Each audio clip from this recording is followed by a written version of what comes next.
Probably can't hear me too well, but you'll hear the piano. I'm going to play this piece that I wrote about 5 years ago called Meta-Etudes. Some assembly required.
Okay, we're on here with There Vijay. is George. So great to have you here.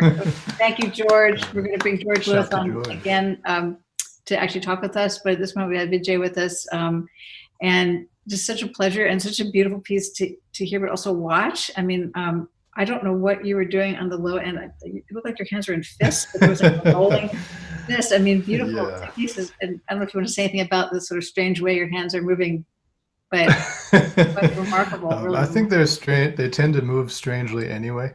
But this piece is it's called Meta-Etudes. I wrote it 5 years ago, and then I haven't played it since then. It was actually exactly 5 years ago. And so I dug it out and realized like there's a lot in there. And actually, it's kind of a nice like meditative release for me because basically it gives you a bunch of ingredients to work with. It's kind of like Iron Chef or something, where it's like here's a bunch of tasks or motives, not even motives, but more like ways of constructing, like tools, I'd say.